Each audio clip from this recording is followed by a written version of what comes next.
Ghostbusters 2 features all the stars of the first film, including Bill Murray, Dan Aykroyd, Harold Ramis, Sigourney Weaver, those guys, and of course, the guts of the Ghostbusters, Sir Ernie Hudson, our special guest. You know, it shocked me to learn this, but as you'll see, there's some people out there who still don't know who Ernie Hudson is.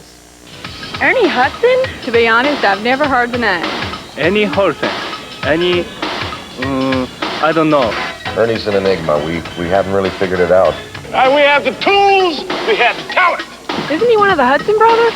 Oh yeah, the one with the beard, right? Ernie Hudson. I had a date with him one night. I'm not kidding you. Bad news. I don't know who Ernie Hudson is. Oh yeah, he's Bert's friend on Sesame Street, right? I don't care who Ernie Hudson is. Didn't he invent the cotton gin? He has no effect on my life. He's probably one of the best actors among our... And one of the great power forwards in working in film today. Alright everybody, time to go back into my collection. I have some more Ghostbusters for you. This is not one, but two appearances on MTV's The Big Picture, which was their, Entertainment Tonight, Cisco and Ebert type show, where they were looking at upcoming movies, particularly movies with a lot of music to them. You will hear from Dan Aykroyd, Ernie Hudson, Rick Moranis, Run DMC, and Bobby Brown talking about the first movie and the soundtrack to part 2. There's also this hilarious feature on Who Is Ernie Hudson. Just check it out. Here we go.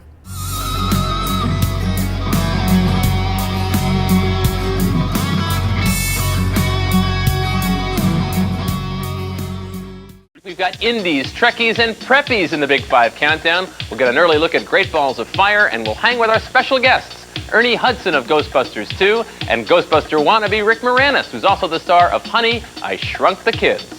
And welcome to another edition of The Big Picture here on MTV. And the big news this week, of course, is the return of the Ghostbusters, those ectoplasm experts who grossed $230 million back in '84. And Ghostbusters 2 features all the stars of the first film, including Bill Murray, Dan Aykroyd, Harold Ramis, Sigourney Weaver, those guys, and of course, the guts of the Ghostbusters, Sir Ernie Hudson, our special guest. You know, it shocked me to learn this, but as you'll see, there's some people out there who still don't know who Ernie Hudson is. Ernie Hudson? To be honest, I've never heard the name. Ernie Hudson. I don't know. Ernie's an enigma. We haven't really figured it out. We have the tools, we have the talent. Isn't he one of the Hudson brothers? Oh yeah, the one with the beard, right? Ernie Hudson. I had a date with him one night. I'm not kidding you. Bad news. I don't know who Ernie Hudson is. Oh yeah, he's Bert's friend on Sesame Street, right? I don't care who Ernie Hudson is. Didn't he invent the cotton gin? He has no effect on my life. He's probably one of the best actors among our... And one of the great power forwards in working in film today. We're talking Harold Ramis, Bill Murray, Dan Aykroyd, and Garrett Morris. He was great on Saturday Night Live. Baseball been very, very good to me. Oh my God, it's the guy from the Mod Squad. Never heard of him, sorry. He keeps changing. Every time I think I have a beat on him, he keeps changing. Well, of course, he plays Winston Zeddemore in Ghostbusters 2. Anybody should know that.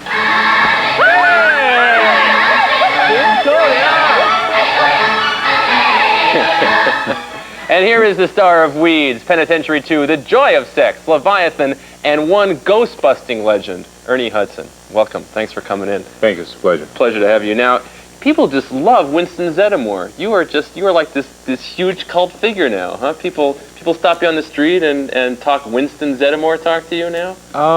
People stop me on the street, but I didn't know the cult legend and all that stuff. People do stop. It'll still start to build. It'll start to, yeah, I'll wake up one day and realize. No, it's great being in the film. It's great being part of it. It's a lot of fun, and people seem to really like it. Now, in the first film, you almost represented the point of view of the audience, didn't you? You were saying, "Who are these guys?" But in this one, you're really one of the bunch. Huh? Yeah, I think in this one he's just much more part of it. I think the difference between the first film and the second film is he really considers them friends. It kind of parallels my own life. And when I first joined the group, they were just a bunch of crazy, strange people. And now I guess I've become a little crazy and strange because they all make sense to me. So yeah, they haven't gotten normal. We know that. Yeah, we know that much. That's no question there. They must be really fun to work with, though. All the improvisation that goes back and forth. Yeah, they've been together for a long time. It's kind of like a family. Everybody knows each other very well. And they kind of know how to play off each other in terms of timing. And yeah, and they're really very, very good, very supportive, and very open to change, which is great to work that way as an actor. And here are all of you, in fact, taking a good look at some unusual slime. Here's a scene from Ghostbusters 2. I have seen some disgusting crud in my time, but you take the cake. You're just... This is what you do with your spare time. Peter, this is an incredible breakthrough. I mean, what a discovery, a psychoreactive substance. Whatever this stuff is, it responds to human emotional states. Mood slang. Oh, baby. You mean this stuff actually feeds on bad vibes? Like a cop in a donut factory. We've been running tests to see if we can get an equally strong positive reaction. What kind of test? Well, we sing to it, and we talk to it, and say supportive, nurturing things to it. You're not sleeping with it, are you, Ray?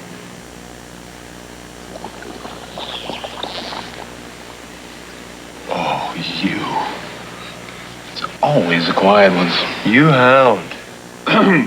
That stuff must feel real good, like on your underarms and things like that, because you get drenched in slime at one point with Aykroyd and Ramis. Yeah, I think it was 100,000 gallons of slime was used in the movie, and I think I personally took like 80,000.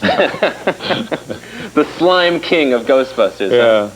Yeah. At one point, to try to make it feel better, you actually sing. You sing "Kumbaya" to this. It didn't make it into the movie. It didn't make it in the movie, but yeah, we do. It was sort of a message of saying that we all affect, and by singing this wonderful song, we make things better. And even though it didn't make it into the movie, it's kind of the theme of the film, huh? That if we're all nicer to each other, the slime will go away. I think it's a good message that especially young kids will pick up. Well, I hope young kids won't make their own slime at home, but will go out and check this movie out. Thanks for coming in. Thanks. Ernie Hudson of Ghostbusters 2. Now, to be fair, Ernie, out of the four, is the better actor. Let's be honest. If you look at the roles he's done over the years, he's just the better one. Not the bigger star, obviously, but the better actor. He's actually better than Rick Moranis and everybody else as well. So, mad love to you, Ernie. You know, also returning to the fold in Ghostbusters 2 is our other special guest, Rick Moranis, whose nerdy Louis Tully gets to show a surprising romantic streak. So you live alone?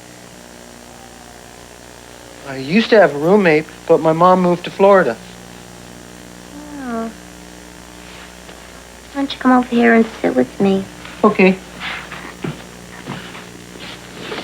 So you want to play Boggle or Super Mario Brothers? You know, I think motherhood's a very natural instinct. I like a child myself. Would you? Tonight? And here he is, this summer's newest sex symbol, Rick Moranis. Welcome, Rick. Thanks. Newest sex symbol. I would have worn something more risque had I. Well, it's true in these other films too. You're in Parenthood. You're like a really hot guy, and in you know. I can't believe you've seen all these movies. They're not coming out for 3 months, and he gets to see them. We have to get out and see these kind of things. Now, I understand you begged Ivan Reitman to allow you to be possessed in this film, but he turned you down. Is that right? How do you know that? Just Ivan was saying just the other day. Yeah, which is why in the scene that Sigourney Weaver discovers Annie Potts and I on her couch, kind of making out a little bit, I had my hair standing on end to just try and resemble that possessed state briefly. I was possessed by Annie Potts briefly in the film. And you could do a lot worse than that, I would imagine. That's true. You've been an accountant, but you sort of turned into a lawyer for this one. I went to night school and got my law degree. And you have a hilarious sort of lawyer scene where apparently the night school stuff didn't take that well. It didn't really pay off, the night school stuff. I should go back and get a real law degree, I think. Well, that's a relief. That's a good idea. We've got a heat wave of tunes from the best of this summer's movie soundtracks. Bobby Brown and Run DMC take on the Ghostbusters. Prince does the Bat Dance, and we've got brand new footage from the next film from Eddie and the Cruisers. Eddie Lives.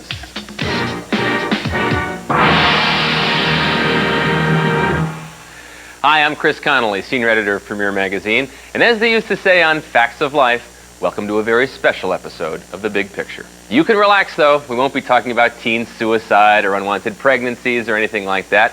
Instead, we're dedicating the next half hour to the hottest soundtracks from this summer's big movies.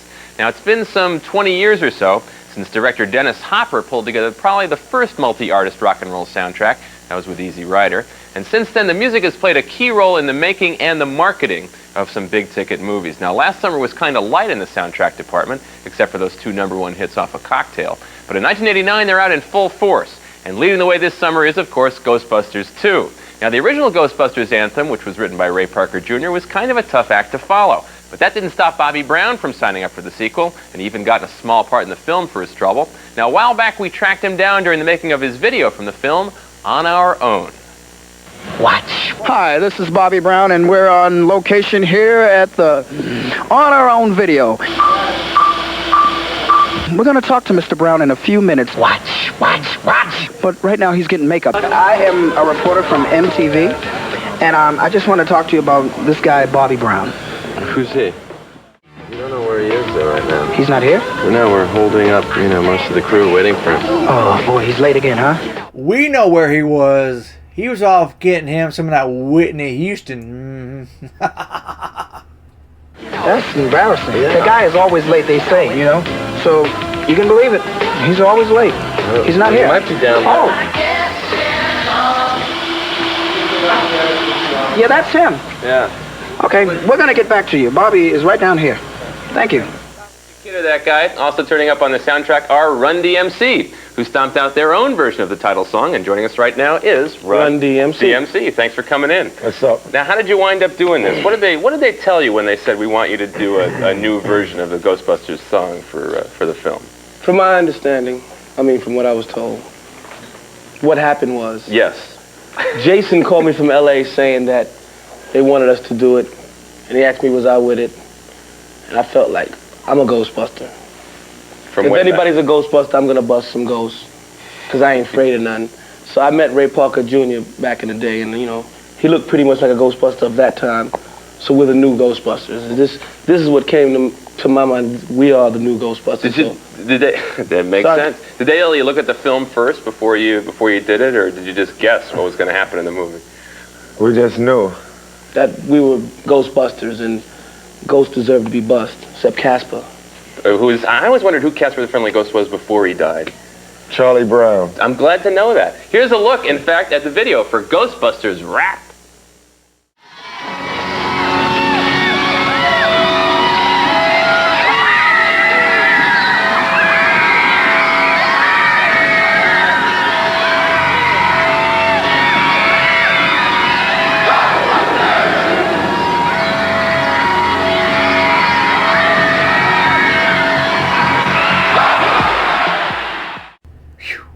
Man, how hot was she back then?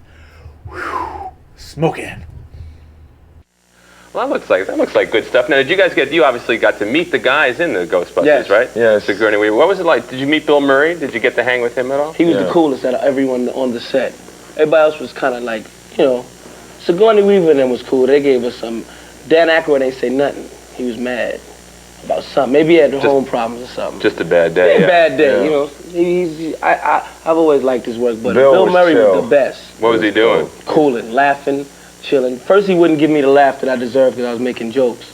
But then he finally stood up and told me he had that laugh for me because I said, there's someone out in that audience holding a laugh for me, from me. And he stood up and said, I've got that laugh. That laugh is right here, sir. You claimed it, and it was yours. You deserved it, and you got it. That's right. Thanks for coming in and talking to us. Run DMC. Well, Weird Al Yankovic also has been setting up the sounds and images of various rock behemoths for most of the decade now. And this summer, he's taken his talents to the big screen with his loose-limbed comedy UHF. And in this video for the title track to UHF, you'll see him parody just about everyone who's ever had a hit record in the last few years. There you go. Both soundtracks are still on vinyl, cassette, and CD.